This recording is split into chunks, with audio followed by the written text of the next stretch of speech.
Welcome to Byte-Sized Tech, your weekend edition of what's trending in tech and gadgets. We're here to cut through the noise, diving into the week's top 5 tech stories to give you the absolute must-knows.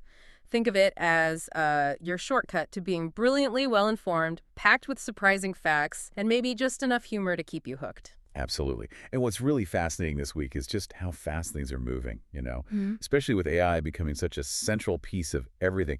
We've got some incredible breakthroughs to talk about, from Apple's design stuff to Google's AI brain for your home, and even some wonderfully weird gadgets from IFA.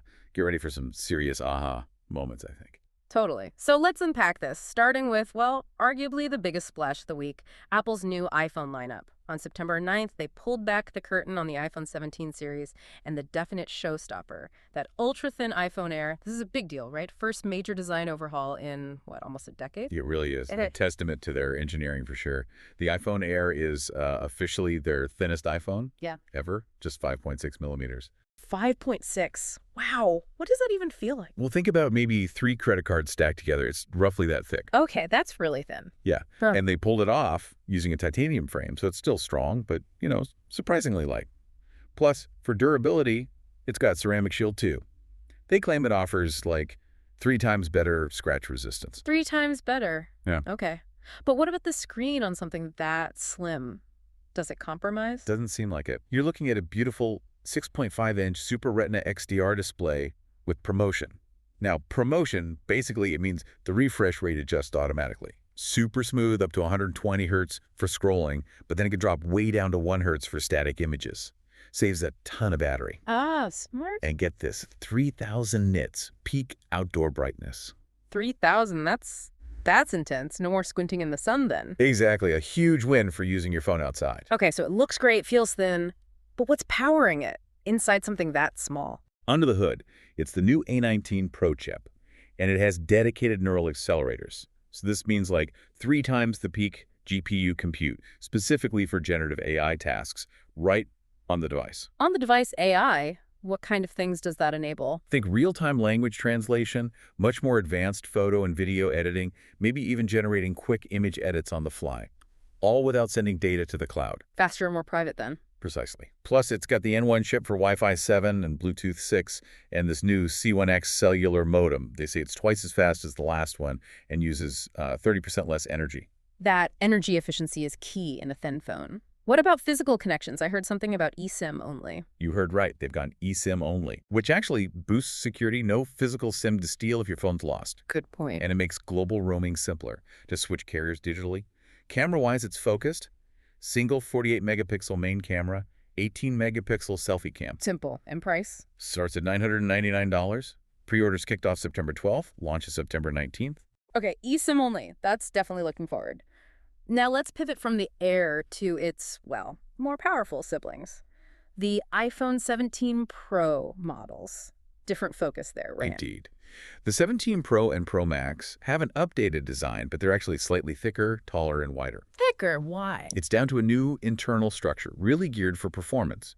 They went with a unibody aluminum frame this time. It's lighter than titanium, sure, but crucially, it's much better at dispersing heat, vital for power users. Makes sense. And new colors. Yep, some striking ones. Yeah. Cosmic orange, silver, and deep blue. So prioritizing performance over absolute thinness, how does that translate power-wise? Well, they also use the A19 Pro chip, but it's built on an upgraded 3-nanometer process. Think super tiny transistors, more power, more efficiency. The Pro models push this further. 6-core CPU, 6-core GPU, 16-core neural engine, and to handle the heat from all that. This is where the aluminum frame comes in. That and a vapor chamber cooling system that actually uses deionized water. Water cooling in an iPhone? Seriously? Basically, yeah. It leads to up to 40% faster sustained performance compared to the A18 Pro. So, for long gaming sessions, heavy video edits, it won't throttle nearly as much. 40% sustained. That's huge for creatives, gamers. Okay, cameras. Always a big pro feature. And it's a massive upgrade this year. All 3 cameras, main, ultra-wide, and the new telephoto are now 48 megapixels. All 3? Wow. Yeah. And that telephoto lens, it supports both 4x and 8x optical zoom. Incredible reach, plus a 40x digital zoom if you need it. 8x optical. Nice. Any new modes? Yes, a new dual capture feature lets you record with the front and back cameras at the same time. Oh, that's cool for vlogging or reaction videos. Exactly. And the 18-megapixel center stage front camera gets better stabilization too. Okay, dual capture sounds fun. Battery life, always the big question with Pro Power. Significant improvements here. Yeah. iPhone 17 Pro gets up to 33 hours of video playback. The Pro Max, an incredible 39 hours. 39 hours. That's the longest ever in an iPhone, isn't it? It is. But, just to add some perspective, analysts like Edison Lee over at Jefferies are a bit cautious. Oh, why is that? Well, despite the specs, he's kind of calling it a sell the news event. There's still a question about whether demand will stay strong beyond the early adopters, especially with maybe some battery life concerns around that super thin air model. Something to watch for sure. Right, market reality versus the spec sheet. Good point. Okay, moving from iPhones, let's talk audio. Another big Apple release, the AirPods Pro 3, drops September 10th. Yeah, and for audio lovers, these are pretty interesting. 8 key new features. First up, Active noise cancellation, ANC. Apple claims it's up to 2 times more effective than the AirPods Pro 2, 4 times more than the original. They're saying it's the best ANC in any in-ear wireless headphone they've made. 2 times better ANC. That's substantial. And sound quality. Also improved. New acoustic architecture, next-gen adaptive EQ. They're promising better bass, wider soundstage, clearer vocals, basically just better sound all around. Quieter listening, better sound. Powerful combo. What about battery? Always key for earbuds. Right. So battery life per charge is up. 8 hours listening with ANC on compared to 6 on the Pro 2. Nice bump. But here's an interesting trade-off. The charging case now gives you 24 hours total listening time. The Pro 2 case had 30 hours. Oh, so less total time from the case. Yeah, maybe a slightly smaller case, not sure. But here's something completely new. Built-in heart rate monitoring. Heart rate in your earbuds. Yep.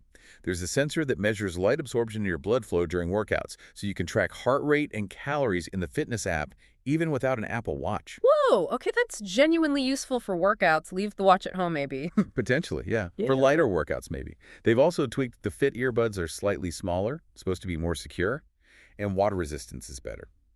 IP57 now, up from IP54, means they can handle temporary immersion up to a meter. So rain or dropping them in a puddle shouldn't be an issue. IP57, okay, that's good peace of mind. Anything else? 2 more things. Yeah. The case now has the U2 Ultra Wideband chip, the 2nd-gen one.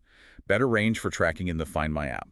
Always helpful for tiny things you might lose. Definitely. And lastly, a new XXS ear tip option. Plus, all the silicone tips are now infused with foam. Foam infused, like hybrid tips. Sounds like it. For better passive noise isolation, even before the ANC kicks in. Those foam tips sound comfy. And Find My improvements are always welcome. Okay, let's pivot. Different ecosystem entirely. Google's big push in the smart home, Gemini for home. Yeah, this is a pretty huge shift if you're in the Google Nest world.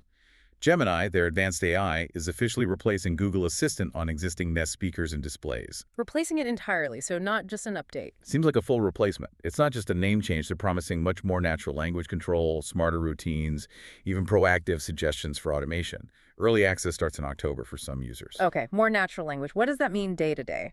Will it finally understand my mumbled commands at 7 a.m.? Maybe. But seriously, think lev-rigid commands. You could ask it to, say, summarize security camera events from last night, or create a bedtime story on the fly, help with cooking steps, manage lists, control devices with more nuance. Nuance how? Like you could say, okay, Google, turn on the TV and set the living room lights for movie time. Oh, but leave the reading lamp off. It should understand that context, multiple instructions. Okay, that does sound smarter. Less like talking to a basic robot. Exactly, making the smart home feel more intuitive. And I've heard some rumors, maybe leaks, about new Nest hardware coming too, to go with Gemini. Those are more than rumors now. New Nest cams and doorbells, presumably with deep Gemini integration, have apparently already shown up in some stores. Oh, really? So an imminent launch seems likely then. Looks that way. It really reinforces this idea of a new smart home era for Google, with AI at the core. Ties into what we saw at IFA, actually. Right, IFA. Let's shift gears again. This is where tech gets fun, sometimes a bit weird. What were the standouts from IFA 2025? Always a wild ride. Definitely some sci-fi vibes. First up, remember that stair-climbing robot vacuum concept? Yuffie actually showed it. The Mars Walker and RoboVac Omni S2. They made it work. The stair climber. Yep, The Mars Walker is like a rover that carries the S2 Omni vacuum up and down stairs, straight stairs, L-shaped, U-shaped.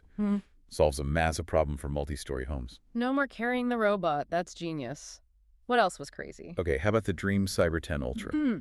This robot vacuum has a retractable robot arm. An arm? What for? It can pick up things like shoes, maybe small bits of trash, knickknacks, move them out of the way. It can even swap tools, like a special corner cleaner attachment. A robot vacuum that tidies up before it vacuums. That's next level. Right. And for pure luxury, there is this AI smart ironing machine from iVive. Hang one garment inside, and it dries and irons it using, like, high-speed wind in about 90 seconds. 90 seconds. Sold. My ironing pile trembles. What about pets? Any weird pet tech? Oh, yeah. The self-flushing smart cat toilet from Pet Goo Goo. Self-flushing. Does it connect to the plumbing? Exactly. Connects to the sewage system, discards waste, washes the litter, refreshes it, all automatically after each use. Has safety sensors, too, of course. Wow, okay, that's dedicated. Anything else linking back to that AI trend? Definitely. Saw it in big appliances, too. LG fridges that detect food types to optimize cooling. Midea had a fridge, the Chill Master, with an auto dispenser that senses your glass height and fills it perfectly, no spills. Smart little conveniences. And Lenovo showed some cool concepts. A ThinkBook with a rotating display for vertical or horizontal mode. And a smart laptop stand with an AI ring for gesture control and auto facial tracking. Okay, so robots doing stairs, ironing, cleaning litter boxes, AI making fridges smarter. It's a mix of practical problem solving and, well, some niche luxury. Absolutely. Robots are definitely moving beyond just vacuuming. AI is weaving into everything. Okay, final stop on our tech tour this week. Samsung. New phones and tablets, right? The Galaxy S25 FE and Tab S11 series. Yep. Starting with the Galaxy S25 FE. Think of it as a refinement, not a total overhaul, but some nice upgrades. It's got a lighter design, much faster 45W wired charging. It's up from 25W before, a welcome boost. 45 watts is pretty quick. Yeah. And a larger battery, too, 4,900 milliwatt compared to 4,500 milliwatt. Plus the Exynos 2400 chip for better performance, smoother apps, better gaming, maybe. They say it takes better selfies, too. Okay. Faster charging, bigger battery, better chip. Price. Impressively, they kept it at the same $649 price point. Nice. So solid improvements without breaking the bank. Feels more modern. Exactly. Enough polish to stay relevant, makes it feel more convenient. Good value. Now the tablets. The Tab S11 series, what's the story there? Big screens? Oh, yeah. Two main models. There's the absolutely massive 14.6-inch Galaxy Tab S11 Ultra, clearly gunning for the laptop replacement crowd. 14.6 inches. That's huge for a tablet. It is. And then there's a more standard 11-inch regular Galaxy Tab S11. More portable, everyday use. What do they share? Both get nice OLED displays with 120 Hz refresh rates. Both run on the new MediaTek Dimensity 9400 chip. That's a 3-nanometer chip, so expect good performance. And both have 4 AKG-tuned stereo speakers, which sound pretty good. Okay, powerful internals, good screens. What's different between the Ultra and the regular, besides size? Well, the Tab S11 Ultra actually made a change to its front camera. It's now a single 12MP ultra-wide selfie camera. Previous gen had a dual system. This leads to a new teardrop notch design up front. It's generated some discussion online. A teardrop notch. Divisive, maybe? Could be. Some might find it sleek, others distracting. It also packs a monster 11,600 mAh battery and supports 45W wireless charging. Wireless charging on a tablet that big? Interesting. And the regular S11? The regular Tab S11 has a single 12MP front camera too, but likely a standard cutout. Its battery is 8,400 mAh with the same fast 45W wired charging speeds as the FE phone. Got it. So lots of choice in the Android space, too, keeping things competitive. Wow, okay, what a week.